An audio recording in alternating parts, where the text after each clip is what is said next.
കേരളത്തിൽ ഓരോ ദിവസവും പുതിയ പാർട്ടികൾ വരികയാണ്. പേരുകൾ കേട്ടാൽ തന്നെ നമുക്ക് കൺഫ്യൂഷനാണ്. ജനാധിപത്യ പാർട്ടി, സോഷ്യലിസ്റ്റ് പാർട്ടി, ജനക്ഷേമ പാർട്ടി. അതിന്റെ ഇടയിൽ പുതിയൊരു പാർട്ടി വന്നിരിക്കുകയാണ്, കോക്രോച്ച് പാർട്ടി.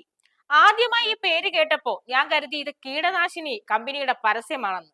പക്ഷെ അല്ല, ഇവർ സീരിയസ് ആയി രാഷ്ട്രീയം പറയുന്ന ഒരു പാർട്ടിയാണ്.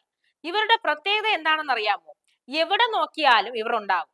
അടുക്കളയിൽ, ബാത്റൂമിൽ, ഓഫീസിൽ, ഇല്ലാത്തത് വോട്ടേഴ്സ് ലിസ്റ്റിൽ മാത്രം. ഇവരുടെ പാർട്ടി ഓഫീസ് രാത്രി മാത്രമേ തുറക്കൂ, പകൽ ആരും കാണില്ല. രാത്രി ലൈറ്റ് ഓഫ് ആക്കിയാൽ മാത്രം മീറ്റിംഗ് തുടങ്ങും. പാർട്ടിയുടെ പ്രസിഡന്റ് പറഞ്ഞത് എന്താണെന്ന് അറിയാമോ?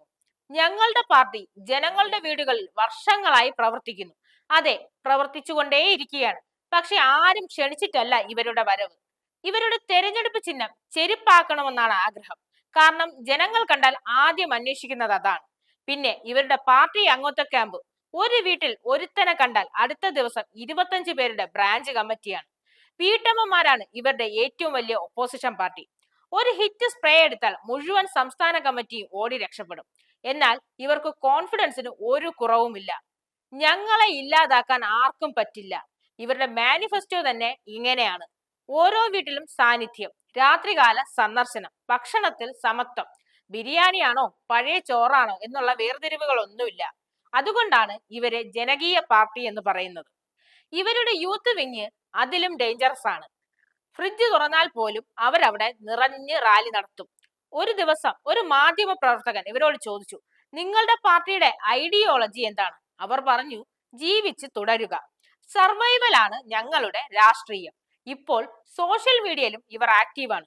ഒരു മെമി വന്നാൽ കമന്റ് സെക്ഷൻ മുഴുവൻ കോക്രോച്ച് പാർട്ടിയുടെ പ്രവർത്തകരാണ്. പക്ഷെ ഒരു കാര്യം സമ്മതിച്ചു കൊടുത്തേ പറ്റൂ: ഈ ലോകത്ത് ഏറ്റവും ആത്മവിശ്വാസമുള്ള ജീവി ആരെന്ന് വെച്ചാൽ അത് കോക്രോച്ച് ആണ്. അടിച്ചാലും വരും, തുരത്തിക്കളഞ്ഞാലും വരും, സ്പ്രേ അടിച്ചാലും വീണ്ടും വീണ്ടും വരും. അതിനാലാണ് ഇവരുടെ പാർട്ടിയുടെ സ്ലോഗൻ: നിങ്ങൾ എത്ര റിമൂവ് ചെയ്താലും ഞങ്ങൾ വീണ്ടും അപ്ഡേറ്റ് ആയി വരും. ഇനി അടുത്ത തെരഞ്ഞെടുപ്പിൽ ആരെങ്കിലും വാതിൽ തട്ടിയാൽ ആദ്യം ചോദിക്കണം, ഏത് പാർട്ടി? അവർ പതുക്കെ പറഞ്ഞാൽ കോക്രോച്ച് പാർട്ടി. എന്തായാലും ഈ പാർട്ടിക്ക് പൂട്ട് വീണ് കഴിഞ്ഞു.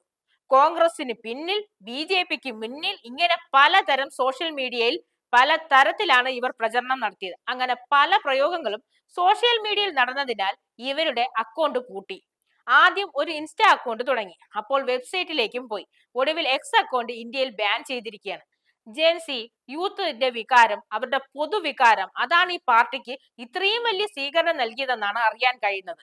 സ്ഥിരമായി പിന്തുടരുന്ന കാര്യങ്ങൾ പിന്തുടരാനുള്ള മടി, റൂൾസ് അനുസരിക്കാൻ തയ്യാറാകാത്ത മനസ്സ്, ഇതിന്റെ ഒരു പരിണിത ഫലമായിട്ടാണ് ഇത് ജനങ്ങളുടെ ഇടയിൽ ശ്രദ്ധ കയറിയത്.